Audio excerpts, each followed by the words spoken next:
Así es, Carl, buenos días. En este momento nos acompaña el doctor epidemiólogo Brady Lara, con quien vamos a dialogar acerca de estas distintas proyecciones que habían sido propuestas en el marco del COVID-19 aquí en el país. Pues, doctor, una de las proyecciones más acertadas es la suya en cuanto al número de casos, en cuanto al desarrollo de esta enfermedad del COVID-19. Doctor, si nos puede usted brindar los detalles de esta proyección que usted ha sostenido.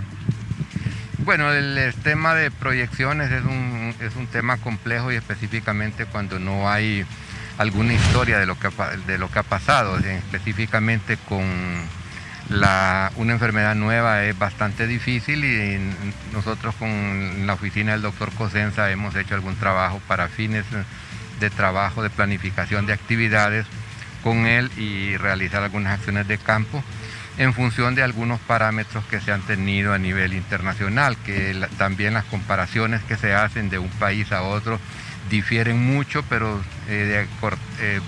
poniendo algunos ajustes de cómo es el país, pues se ha podido ir tratando de ir viendo el desarrollo de qué es lo que tenemos y cuál es la proyección de casos que se viene haciendo en función de casos diagnosticados por laboratorio, y también teniendo en cuenta las capacidades instaladas que los países tienen.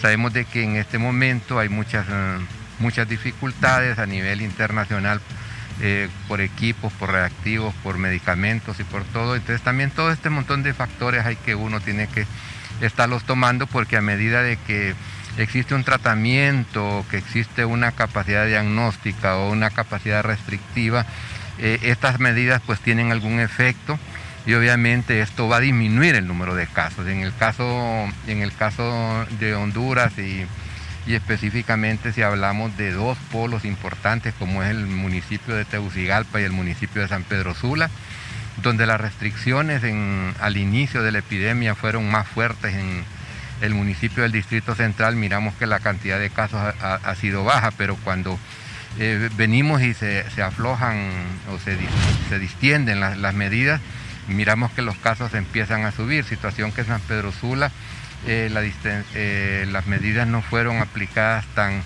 fuertemente, además de que hay otra serie de fenómenos que hay que tomar en cuenta, porque es un lugar, el Valle de Sula es el lugar más comunicado, el lugar que tiene mayor número de economía, de gente que se mueve de un municipio a otro municipio, y esto nos ha permitido pues una transmisión más elevada, que en estos momentos sabemos de que tienen la mayor cantidad de casos, pero que también puede haber una cantidad de casos importantes que por diferentes motivos no están llegando al sistema de salud y no se conocen, pero sabemos de que sí los hay. Además, estamos viendo otra cuestión importante, que una enfermedad nueva va diciendo poco a poco su comportamiento. Estamos observando que en algunos lugares la población que está saliendo con su diagnóstico a través del laboratorio de COVID-19 es totalmente asintomática, y estamos hablando de un número muy importante. Estamos hablando de un 30 a un 40% en algunas zonas. Doctor, ¿en qué fase estamos realmente en este momento? Se ha hablado de 5 fases. Usted, en su conocimiento, ¿qué fase estamos? Bueno, en este momento de la epidemia estamos ya casi entrando a la fase comunitaria, que la fase comunitaria es cuando hay transmisión en diferentes partes, ¿verdad? Y que no tienen una relación con los brotes o con las transmisiones que han habido en otros lugares. Esto es importante que la población lo sepa, porque tiene que extremar las medidas de prevención. Y sabemos de que de acuerdo al comportamiento que ha tenido en otros países, se está hablando de que el pico se está alcanzando a las 8, 10, 12 semanas y después viene un descenso. Pero las enfermedades respiratorias tienen una característica, específicamente las pandemias que se han presentado, y es que estos se presentan por oleadas, que se le llama, y normalmente la primera oleada, o sea, cuando inicia la enfermedad, el número de casos es bastante bajo. Entonces si la gente se relaja, en una segunda oportunidad, o sea, en una segunda oleada, el número de casos puede ser mayor. Y aquí es donde hay que seguir haciendo el hincapié del famoso distanciamiento social, y de que también que la gente debe estar clara que el COVID-19 nos ha cambiado la vida, y tenemos que cambiar muchas cosas. Vamos a tener que cambiar por ejemplo, qué va a hacer en las grandes ciudades que el país tiene con la ruta urbana, qué va a hacer con los mercados, hay que hacer flujos de circulación y siempre mantener el distanciamiento, porque ahorita hemos tenido un distanciamiento en el sector económico, en la parte de bancos, en la parte de supermercados y todo, pero toda la economía informal, todo esto tenemos que también ir ordenando. Doctor, este primer oleaje ya supera los 3.000 casos. Si esto sucede, lo que usted nos menciona en este momento, y viene un segundo oleaje debido al descuido que se está viendo, ¿de cuántos casos estaríamos hablando tentativamente, doctor? Bueno, ahorita en esta primera etapa de la aparición de la enfermedad, realmente todavía el país no ha llegado al pico máximo. Sabemos que va a haber...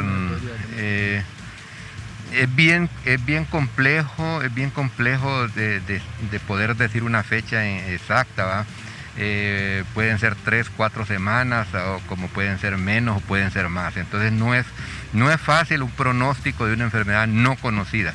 Y no es fácil un pronóstico cuando las condiciones sociales de la población son difíciles, y sabemos que las condiciones socioeconómicas de los países de América Latina no son fáciles en ninguna parte, unos más que otros. Entonces toda esta situación afecta, por ejemplo, no es lo mismo de que una persona que tiene un nivel educativo y económico un poquito mejor, que pueda tener en su casa una distribución de las habitaciones y que pueda hacer un confinamiento, un aislamiento en su vivienda por un contacto, por un sospechoso, que una persona que está en difíciles condiciones económicas, como hablamos de las zonas críticas de acá, que entonces aquí viene y entonces aumenta la capacidad de reproducción de la enfermedad, y a eso es lo que se le llama, y que lo han estado mencionando así por muchos noticieros, el RO, o sea, que es la capacidad básica de transmisión, que esta enfermedad se ha hablado de que tiene,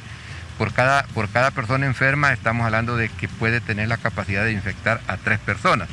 Si las condiciones se dan en la zona marginal, por ejemplo, ese RO no sería de 3, sería de mayor número. Y un ejemplo de esto lo vamos a poner cuando hay un espacio cerrado, y es el barco crucero que sucedió en Japón, donde el número de infectados por persona se calculó que anduvo por 7 u 8. Doctor, bueno, con todas estas proyecciones que ustedes han mencionado, ¿qué recomiendan a las autoridades con esto de la apertura inteligente de la economía, con los toques de queda? ¿Ustedes qué tesis sostienen? Bueno, una de las cuestiones para la apertura inteligente es que se debe de realmente utilizar la palabra correcta, inteligente, ¿va?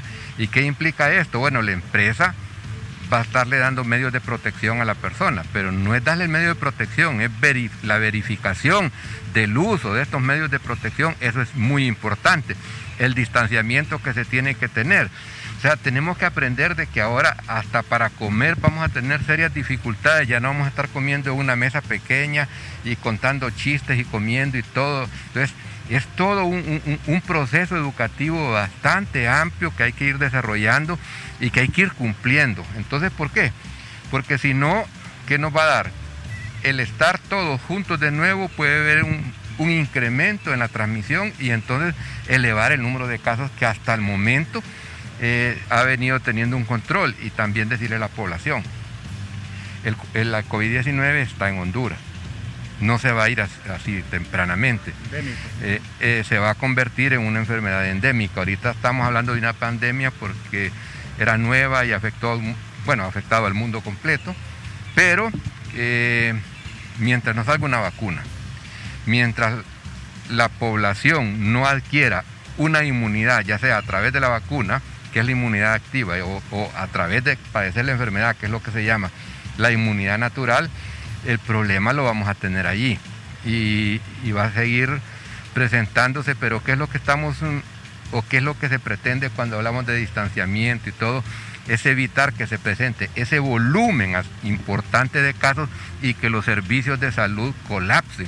Entonces, esto tenemos que pedirle a la población que esté consciente de esta parte, de que los servicios de salud en ninguna parte del mundo tienen capacidad para aguantar una carga de enfermos alta. Doctor, una de las dudas más recurrentes es el uso de las medidas de prevención, como usted nos decía, el uso de la mascarilla. ¿Esto hasta cuándo perdurará, doctor? ¿Será que, bueno, esto, ustedes cómo lo han evaluado? Por ejemplo, portar mascarilla obligatoriamente, ¿esto hasta cuándo ya sería efectivo realmente? Esto va a ser efectivo y va a ser obligatorio durante mucho tiempo, mientras, como le explicaba hace un momento, mientras no tengamos la población sensibilizada, o sea, de que ya tenga respuesta inmunológica a la enfermedad, que se va a alcanzar por dos formas: una porque haya padecido la enfermedad, o la otra porque que se haya vacunado, que la vacuna todavía, algunos hablan de 12 meses, otros de 15, otros de 18 meses, es un tema que todavía no lo sabemos. Y otra cuestión importante: los virus respiratorios mutan, se reagrupan. Y entonces esto es otra situación importante que no conocemos hasta este momento, y que obviamente los institutos que se dedican a la investigación, como el CDC, el Instituto Pasteur, el Instituto de Medicina Tropical en Londres, en Alemania, en Japón, en Italia, en España, todos estos están en Francia, todos estos están estudiando el comportamiento de estos virus, y entonces esto es lo que nos van a ir diciendo poco a poco. Por ejemplo, para que la gente tenga una idea, la influenza H1N1, o sea, la influenza pandémica que vino en el 2009-2010, aún se sigue utilizando en la vacuna, o sea, y lo estamos encontrando todavía. Entonces, las medidas de protección nos van a durar y vamos a tener que cambiar, y que en determinado momento en algunas zonas del país van a ser muy importantes, porque te van a ayudar para las enfermedades respiratorias, y para otro, para la contaminación que se vive. Muy bien, muy gentil el doctor Bredy Lara, dándonos los detalles de esta proyección del avance del COVID-19 aquí en nuestro país. Así que, compañeros, con esta información vamos a retornar a estudios principales con ustedes. Pues ahí está la opinión de los expertos.